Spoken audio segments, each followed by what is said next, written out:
Star Sid Vicious is dead after taking an overdose of heroin last night. Police say his death was an accident. Vicious, real name John Simon Ritchie, left a New York prison only yesterday. He was released on $50,000 bail, charged with the murder of his girlfriend Nancy Spungen last October. His mother met him at the prison gates.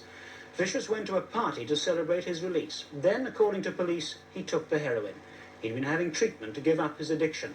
Apparently last night's dose was too potent. Nick Gowing looks back on the stormy career of Sid Vicious. Sid Vicious was punk at the extreme, the most outrageous, the most violent, the most obscene.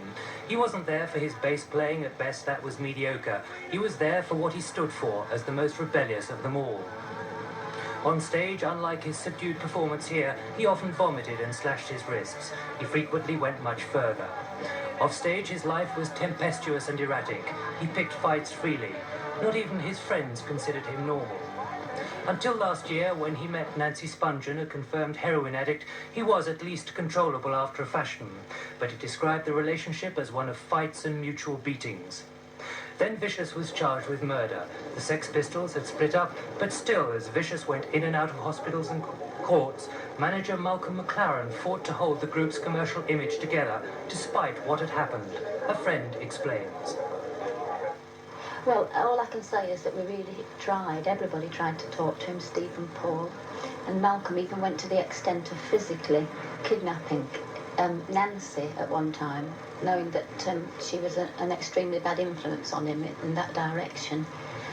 And certainly really tried everything he could do to talk to him. And you would get through to him, and then the next day you'd be back to square one again. Sid Vicious is dead then and punk is on the wane.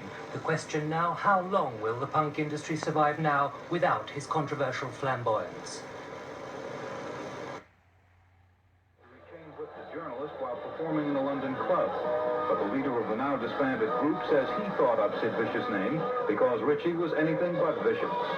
After cutting short an American tour last January, the group fell apart. Last October, Vicious, a heroin addict, was arrested and accused of fatally stabbing his girlfriend in the stomach.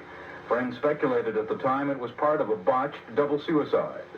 Vicious' nude body was found today by his mother and a girlfriend in a Greenwich Village apartment one day after he was released from jail.